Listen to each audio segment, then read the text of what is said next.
قسط میں آپ جانیں گے کہ آخر آپریشن مڈ نائٹ جائیکال کیا تھا اور اسے پاکستان کی تاریخ کی سب سے خطرناک خفیہ سازش کیوں سمجھا جاتا ہے۔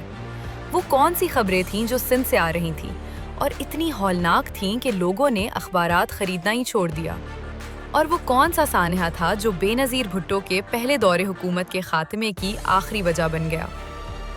1989 کے اختتام پر انٹیلیجنس بیورو کے سینئر افسر مسعود کھٹک نے وزیر اعظم بے نظیر بھٹو کو چند ایسی خفیہ ریکارڈنگز پیش کی جنہوں نے اقتدار کے ایوانوں میں زلزلہ برپا کر دیا۔ ان ریکارڈنگز میں ISI کے 2 افسران بریگیڈیئر امتیاز احمد اور میجر عامر پیپلز پارٹی کی حکومت کے خلاف تحریک عدم اعتماد کی منصوبہ بندی کرتے سنے گئے۔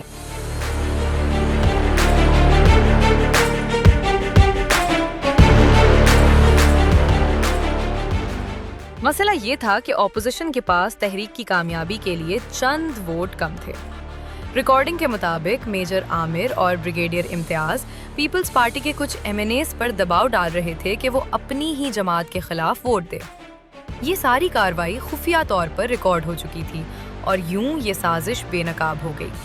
ان کی آوازیں آڈیو اور ویڈیو ریکارڈنگز میں محفوظ تھیں، لیکن مڈ نائٹ جیکال کو سمجھنے سے پہلے یہ جاننا ضروری ہے کہ بے نظیر بھٹو کے خلاف فضا پہلے ہی سازگار بنائی جا چکی تھی۔ اسی خفیہ منصوبے کو بعد میں آپریشن مڈ نائٹ جیکال کا نام دیا گیا۔ یہ نام بھی DGIB مسعود کھٹک نے ہی رکھا تھا۔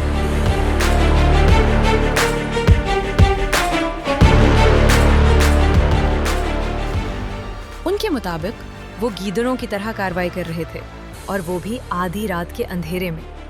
سازش سامنے آتے ہی بریگیڈیئر امتیاز اور میجر عامر کے خلاف پاک فوج نے باقاعدہ انکوائری شروع کر دی۔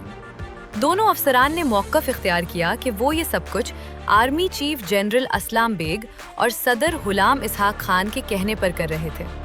یہ الزام تو لگایا گیا، لیکن کوئی ٹھوس ثبوت پیش نہ کیا جا سکا۔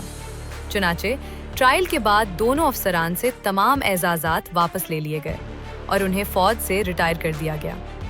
بعد میں یہ انکشاف بھی سامنے آیا کہ مڈ نائٹ جیکال کی مکمل رپورٹ پر کیا کارروائی ہونی چاہیے، اس پر خود حکومت کے اندر اختلاف تھا۔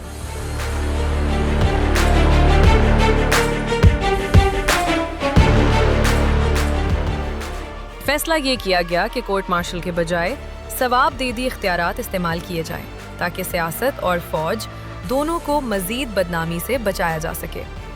بریگیڈیئر امتیاز اور میجر عامر تمام عمر اس سازش سے انکار کرتے رہے۔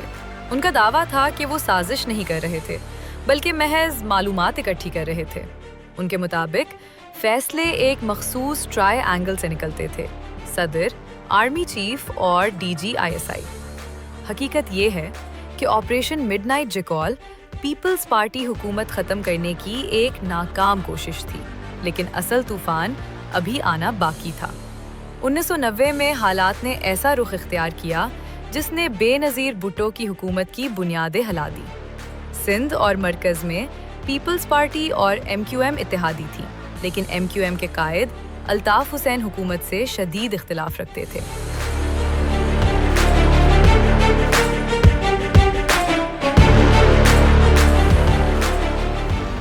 یہ اختلاف صرف بیانات تک محدود نہ رہا، بلکہ جلسوں، جلوسوں اور ہڑتالوں کی صورت سڑکوں پر آ گیا۔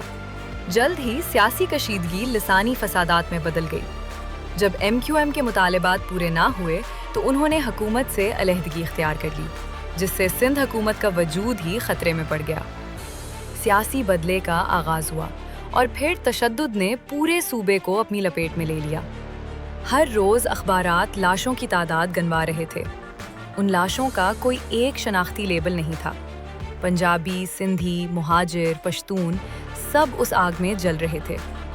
کراچی اور حیدرآباد سے مسخ شدہ لاشوں اور بم دھماکوں کی خبریں معمول بن چکی تھیں۔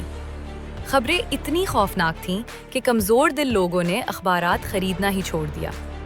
حالات اس حد تک بگڑ گئے کہ کراچی اور حیدرآباد میں کرفیو نافذ کرنا پڑا۔